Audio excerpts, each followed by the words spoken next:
This is Isolated Tracks. I'm Julian Martlew, one of KEXP's live and production audio engineers. I'm talking with multi-instrumentalist and producer Michael Lerner of Telekinesis about the song Cut the Quick. Yeah. From the latest album, which is Effluxion. I guess we can just kind of jump right in. I have a couple of easy softballs off the top here. First record you made as Telekinesis was with Chris Walla, like way back. Yeah, 2000. I think we recorded it in 2008. Wow. Yeah. Yeah. Analog tape. Yeah, the whole thing was done to tape, and we tried to record and mix a song in one day. Was looking back on it now, very ambitious. And it worked, though. Yeah, we were able to do it, and I think that doing that actually instilled a lot of really positive things for me going forward, because it kind of taught me to not like look back and mess with things for too long, and just try to capture the moment as quickly as possible and then move on. And that's kind of been my whole thing. I've been doing this for now, what is that, 11 years? Yeah, that's 10 or 11 years ago. Yeah, so this record I recorded and mixed and played everything in this room right here. You're under your house right now? Yeah, we're in the daylight basement of our home right now in West Seattle. It was crazy. I definitely lost my mind a little bit. It makes you realize that it's really nice to work with other people when you're doing everything yourself. But it's pretty remarkable that you're able to make a record that is manufactured and played on the radio and sent all over the world in your little basement. And that's a testament to technology and how that's shifted everything in this industry. It's amazing. I feel very lucky to be able to do it. Yeah, I mean, you probably started like I did, 4-track recorder and making your own little songs. But I mean, you couldn't even get a whole drum kit on a cassette tape. You had to bounce things down just to get to the next instrument. Yeah. And you were pretty much locked into just being guided by voices at that point. It was like that's all you could really try to do. And now you can do whatever you want. I mean, yeah, it's limitless, which is great, but it's also not great, because the one thing I miss about making a record on a 24-track tape machine is you really were limited to 23 tracks, really, because you would have a click track or a time code or whatever. Yeah. So you really only had 23 tracks to get really creative with, and that has led to some incredible things in music that I don't think you can really duplicate when you have a limitless number of tracks or plugins or anything like that. So to loop back around to that record in 2009 that I did with Chris, that made me, even though I use a computer program called Logic, I still try to treat it like a tape machine. So I still try to record, even though you can see on the screen, if you can see the screen, everything's kind of in chunks, but I still try to record everything in a big take. Like I try to limit the amount of like comping or overdubbing as much as possible, because I think it can make you a worse musician, because the computer can really do everything for you, just like it does everything for us and everything else and every other aspect of our lives. Mm-hmm. And it can make you a worse musician, because you're not able to practice your instrument or have to play an entire drum track all the way through, right? All the way through. So I've tried to keep that in mind throughout this entire time of doing this, and I think that's really helped me a lot. Well, let me ask you a question. Do you set up your studio so that the mics are kind of always there, or do you have to move things around? Yeah, absolutely. Everything's always set up. I can, get a guitar. Everything usually starts with a guitar track or a piano track, and then it all just gets built upon that. So that's a pretty amazing way to be able to do it. You could not do that on a 4-track cassette machine. That was very difficult. Yeah. Yeah. No way. Yeah. Well, speaking of piano, the song that we're talking about here, "Cut the Quick," starts out with a super cool piano sound. Yep. Is it a real piano? Is it a sample? Yeah. No, it's a real piano. Yeah, I think everything on this track is a real live instrument. You want to play that, and then we can talk about what you did? Yeah, you just want to hear the intro? Yeah, that'd be Yep. great.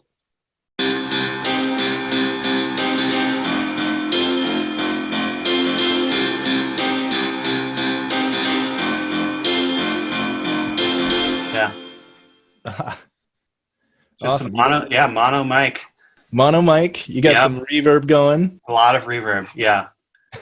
What is the reverb? I think it's the Valhalla. Oh, yeah, the Valhalla is like one of those. It's like the Fab filter. It's like one of those. Valhalla is an amazing reverb I use all the time, but this one is the straight up Logic Pro. Yeah. Chroma.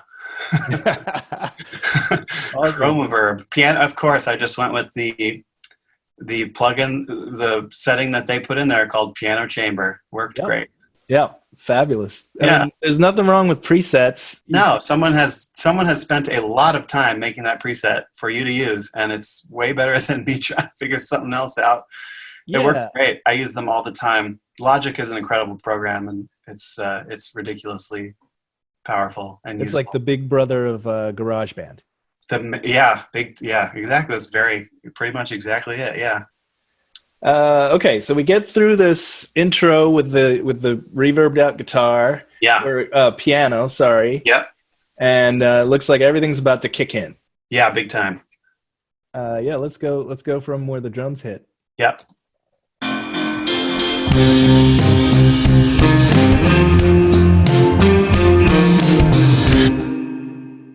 Yeah.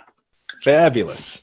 All right, so I mean, those drums sound fantastic. Thank you. I'm really proud of that one too. Yeah. Super punchy, nice and clear. To me, it's not super wide in the stereo. No. They're like nice, and it's almost like I can see the drum kit sitting in front of me. Yep, exactly. Here, speaking of tape, on most of the tracks, on most of the drum tracks, I have a cassette tape recording plugin that emulates tape hiss and the EQ from like a Tascam Porta Studio. What I'm using? Yeah, amazing. So that's on there. Yeah, you can kind of see what's going on there. So that would be the snare drum. So the snare drum is really the focal point of this track, in my opinion. And getting a really good snare drum sound is kind of like, it's the thing that I'm always chasing. Okay, so let's go a little deeper on the drums. You got 1, 2, 3. There's 5 tracks. Yeah, really. There's tracks. a separate snare track which has some weird effect that I can't even remember doing. So there's really only 6 tracks. Sorry, 6 tracks. So kick in, kick out, snare, overhead left and right, and then there's a crush. Is that a room mic? Well, we can check that out. It emulates a room mic for sure. Yeah. And then you can hear that with the overheads. So that's the general picture, you know? And then when you add the kick drum in, and then you add the snare, and that's like the ice. All you want right there, you know? Yeah. So that's the whole thing.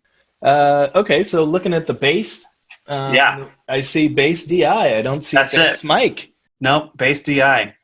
And the bass is recorded through a pedal called, it's made by JHS, and it's called a color box.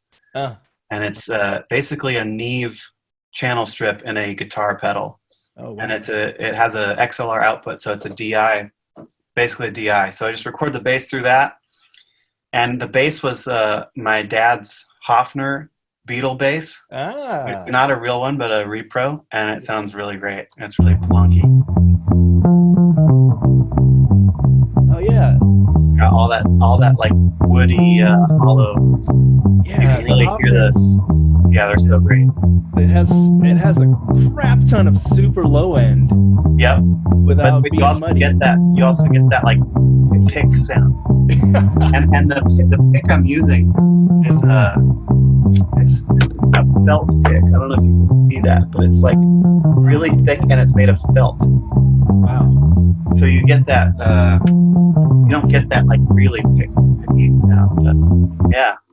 And then we have kind of like it's not really a spaghetti or a surf guitar, but it's like a. It is kind of, that's an apropos description. It's okay. Yeah, definitely. Okay. That's again, I don't have any amps. This is just good logic.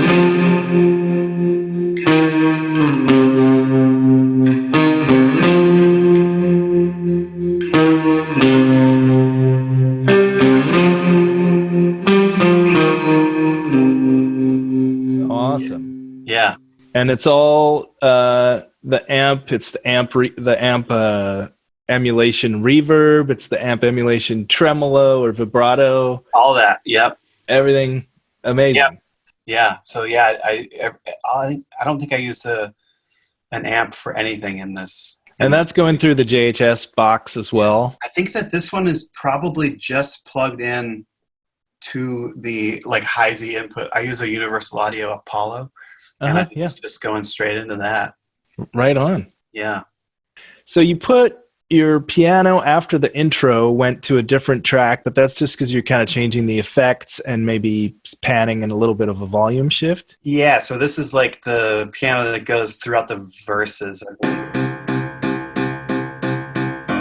It's just a bass. Yeah. I'm like, flash! Ah! Exactly. Yeah, exactly. Yeah. And you can kind of hear, like, I'll zoom in on this. This is what I mean by, can you hear that little fade that I had to do? Because I totally just looped this because it was, I was just trying to get this track while I was feeling the inspiration.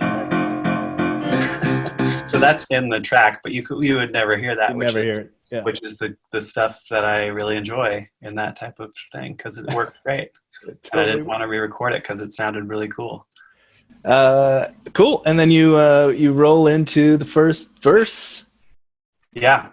Yeah. Do you want to hear that? Yeah. Let's listen to that. Cool. It's alright when you're coming undone. I feel my heart skipping like a stone on the sun. So first thing is I feel my heart skipping like a stone on the sun. Yeah. That's a good one, man. I was having these weird, this new thing that I'd never felt before, which were heart palpitations. Oh, like you were actually experiencing this? Oh yeah, big time. It was annoying. It was very annoying. I was trying to write music and it was so annoying because I'd be like concentrating and then I would just feel this like, and it was crazy. So I think, that's what that is about.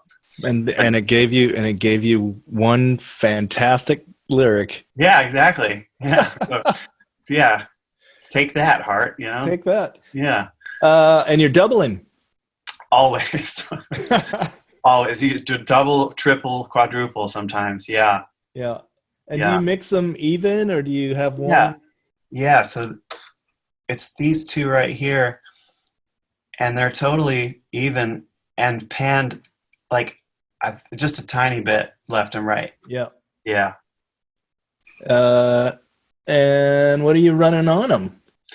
So my big secret weapon with vocals is I put this on every vocal and it is it's just the stock Logic pitch correction. I don't do anything with the settings. Yeah. I just put it on there. Who knows if it's doing anything, but it's kind of fun to put on there. But all the vocals get bussed to this plugin, which is my favorite Universal Audio plugin.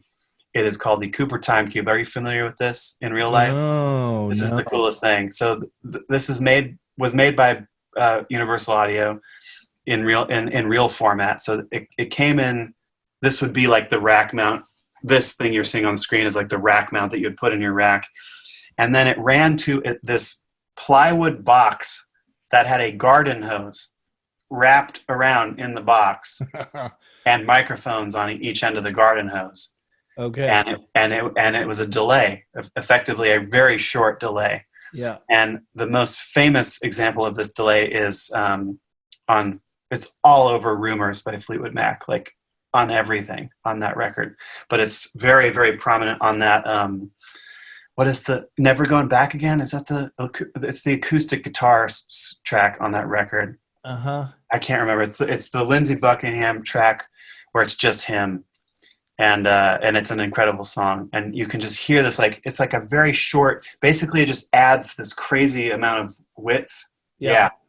So I put that on every vocal track, and you can kind of hear what it's doing. When you're coming undone, I'll I take it feel off now. my heart skipping like a stone on the sun. Just when I thought I It's tried kind of every like almost adds like a really short phase. It's almost like a phasey kind of sound, Uh-huh. but it's really pleasing. And I put that on every vocal track. Oh, that's killer. Yeah. It's pretty dry, honestly. Yeah. in the book. I see my premonition barely by pushing hook that. or by crook, and it said, Yeah. And you're compressing on the way in. Yep. What's your mic? It is, let's see. Where did I put that? It's made by Pacific Pro Audio. Which I know those guys. You remember them? Yeah. Yeah. It's their tube mic. I think it's like a C12 ripoff. Uh-huh. It's amazing. I've been using this for probably 8 years now on every vocal track, and it works great for what I do. And it was super cheap. Okay, so we should go on. We get to so you kind of have a section of the verse, and then in the second half of that verse, something gets added. Or are you talking about the pre-chorus? The pre-chorus. hook Yeah. or by crook, and it said, it's all Yeah. fine, my soul is just giving it a try. You can't tell me that's just how Yeah, so there's an electric guitar. You get a Yep, like it's mixed real low. Yeah. It's the same, like AC30 ripoff with spring reverb on it. That's it. And then I think this other piano part gets introduced. Back, so the intro gets reintroduced, and then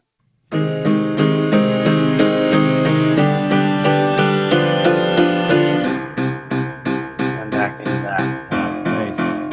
So yeah, I think those are the only new parts that get reintroduced. But yeah,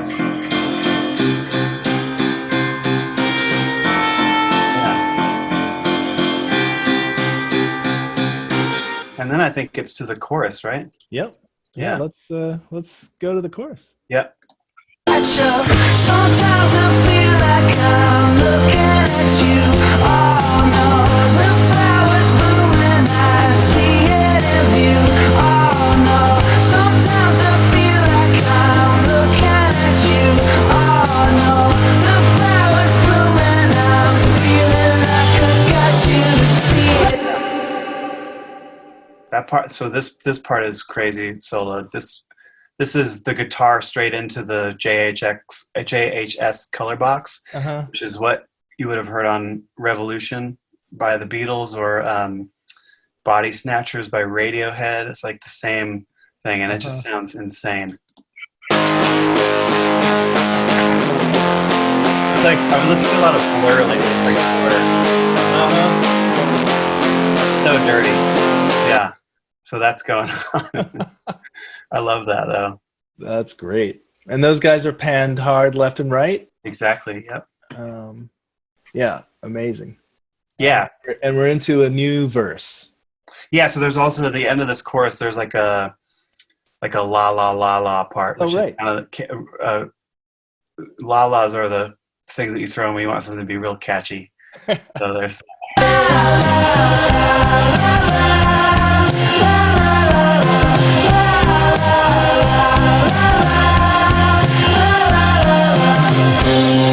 There's some fun stuff going on there. There is a new piano part, which very David Bowie.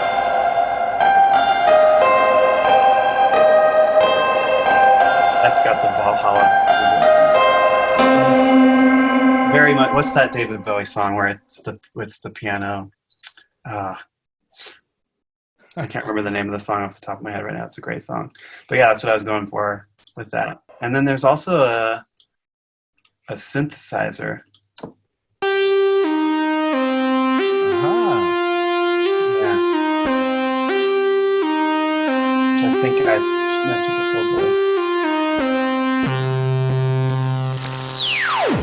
the yeah.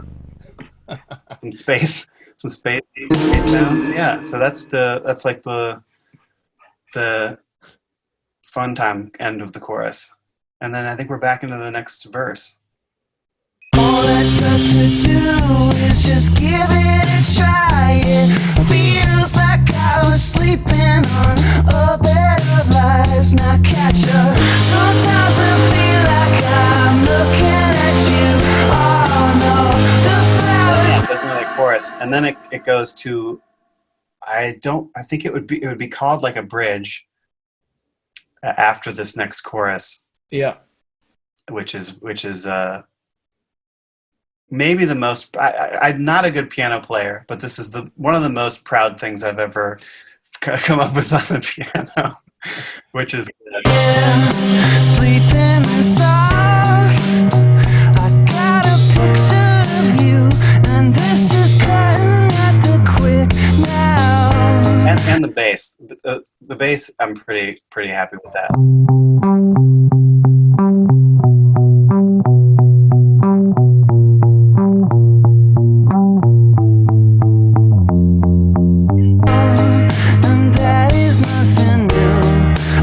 You can be turned around. I'm sleeping soft. I got a picture. Yeah, so it does that for a little while, and then it brings in this electric guitar. I'm sleeping soft. I got a picture of you, and this is cutting at the quick now. And that is nothing new. I guess you can be turned around. Get some more space. More space. Yeah. Now, is that you got a delay going and you're changing the time, or is it a thing in the synth? Yeah. So that synth is it's called a Korg Ms-20. And it's just got this. If you turn the resonance up on the filter, it does that crazy thing. And I don't think there is. I don't think there might be a little bit of delay on it.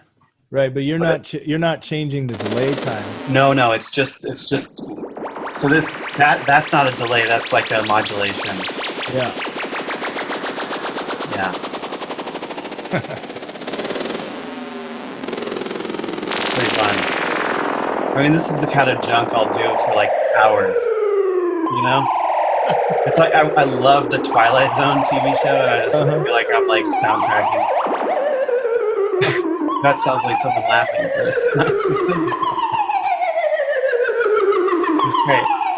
I love it. It's super fun. And that runs out at the end of the song. We hear that. Yep. Yeah, that's great. Exactly. Yeah. I thought it was a loop actually, but it is sort of a loop, but it's actually just the synth. Yeah. You know what's miraculous about this, and I remember when I did this, I like had to high five myself because no one else was in the room and it was just me. But for some, you can hook MIDI up to send time code out to your synthesizers, which will link them all together, right? Mm-hmm. So you can have the modulation be linked to the tempo of your song. But I didn't do that, and I remember having them, it's a button that you're moving to get the modulation going. And it went in time with the song. It's great.